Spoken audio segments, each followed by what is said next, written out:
to segment 3.3. I'm in the textbook on page 143. This is the part of the textbook that relates to segments both 3.3 and 3.4. I will discuss the questions at this time, but just know that this relates to both segments. First off, you read a little bit as far as some of the works that are protected that aren't protected, but keep in mind that the material that's actually in this segment is from the U.S. Patent and Trademark Office. And actually, I take that back. That is not from the USPTO, it's from the Library of Congress, and that would make sense because that is where you go to actually register a copyright. So the Library of Congress, the material that you see in this section is from them. Now, there's two main questions that I have for you for this section. The first is, who owns a copyright in a situation where a work is for hire, or where you create a work not related to your job but during your normal working hours?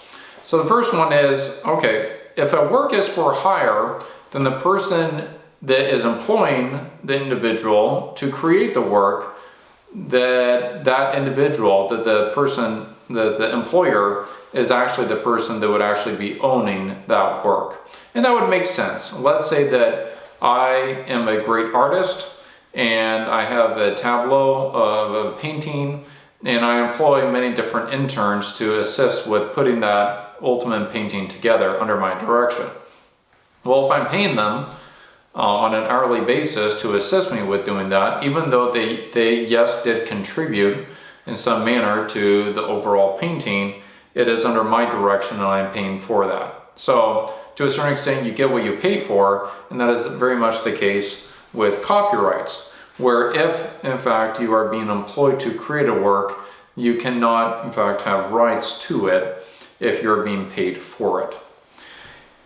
The other question is whether or not you can have a copyright that is not related to your work, so you are not being paid to create that work, but the key here is that you actually go ahead and create the work during normal business hours.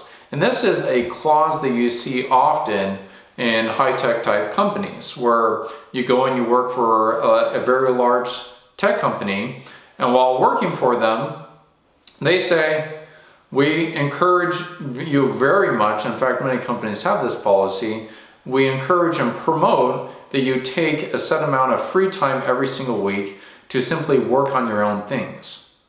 Now, that sounds like a very good thing if you're an employee. Yeah, I want to work on some of my own things. I want to tinker around and come up with the next best thing. But the caveat of that is, if the employer is giving you time to work on things that are not associated with your employment, and you're doing that during the normal hours of employment, then usually the contract agreement that you have with the employer says they own everything. So if you create something during normal business hours, and those business hours belongs to your employer, if that creation is not even related to your employment, but you're working on it during the hours that are devoted to your employer, then the employer, again, may have some rights to it. Now, the second question that I have here is, if a copyright may be claimed once the basic requirements are satisfied, then the big question is, why would anyone go through the hassle of registering it? And because, I mean, ultimately at the end of the day, if I can get the protection without additional work, why would I ever go through the additional work? And that is the case that you do get some level of protection automatically. And that's one of the very nice things about copyright. You don't even have to go down to the Library of Congress in order to be able to get certain levels of protection. But the reality is that why would you go through that hassle is because you get enhanced protection if you go through it. So, and it's very much that if you want the courts to grant you greater protections when let's assume that there's some copyright infringement going on, if you merely are relying on the automatic protection associated with copyrights, that will give you kind of a step one type protection. But if you go down to the Library of Congress and you go through the hassle of registering it, it will actually up the protection that you can get when you're actually going before the court. So why would you go through the hassle? It's so that you would get enhanced protection when you actually go before the courts.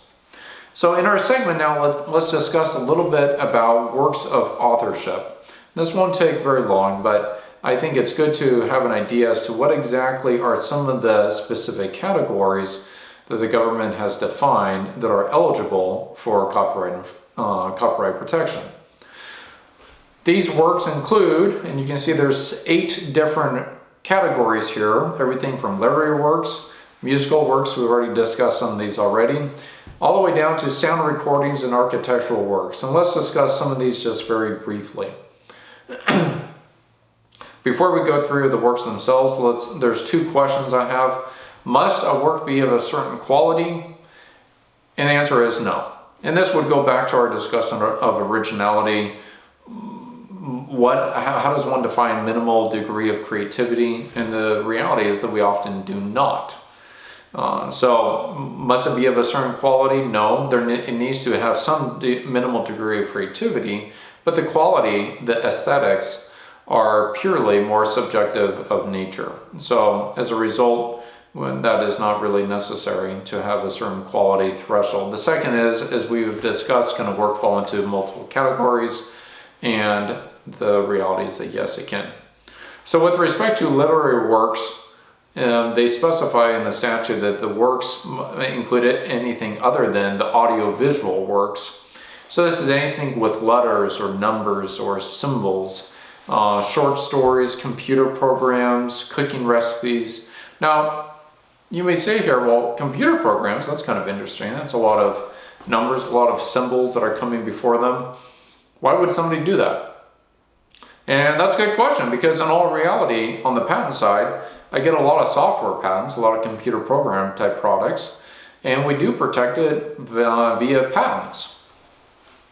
You would be able to get some protection on the copyright side, but often you would have to disclose the source code, which is not something that any compiler or any type of programmer, in fact, wants to disclose, because once you let it out of the bag, it's out of the bag. And in order to get the copyright, you have to let it out of the bag.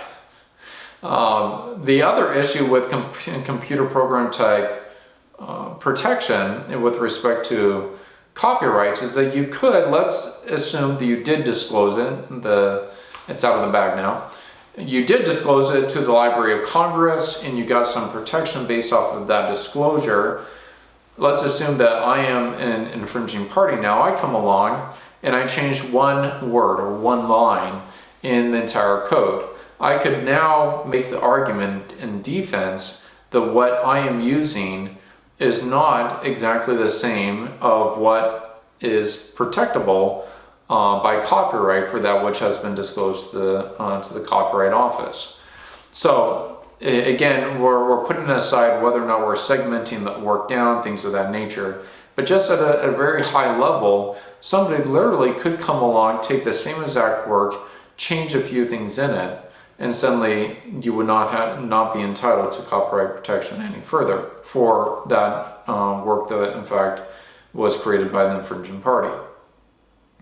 Musical works, including any accompanying works. So there is a distinction here between a musician who writes a song and a producer who controls a recording. So, and that's very much the case with a lot of the top musical artists, even today.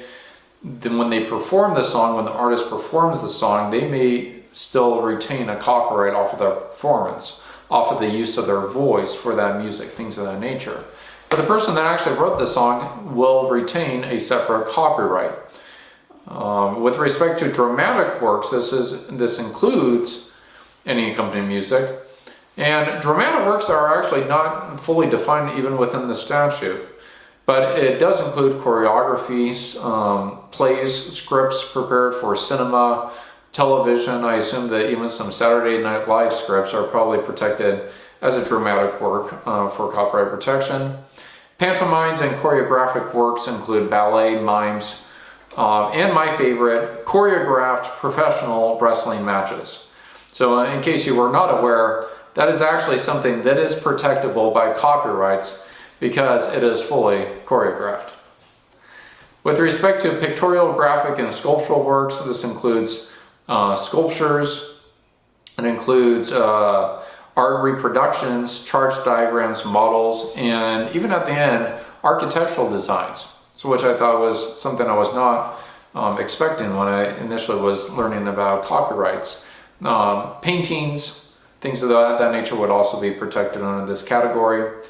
The next category is motion pictures and audiovisual works, which, as you would conclude and probably assume, movies, video games, slideshows, things of that nature would also be under this category. And this category would require, for example, some use of another machine or device. In order to display the movie, it would require playing some type of a movie, or video games would require a computer, things of that nature. Sound recordings may include musical recordings, even bird calls, and a student recording a lecture. So if you're going to class and you are recording a lecture, the student recording the lecture would have a copyright over that recording. The teacher giving the lecture may have his or her own recording, an audio-visual type form. And the notes that have been prepared by the teacher also would have a separate copyright for the notes that are actually in some tangible form. Architectural works include the design of a building. And you see also that architectural works is a separate category from what we discussed before under the pictorial, graphic, and sculptural works, which included just the plans.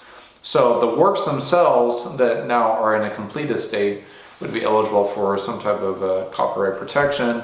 The plans, in order to even get to the completed state, also would be entitled to some type of copyright protection as well.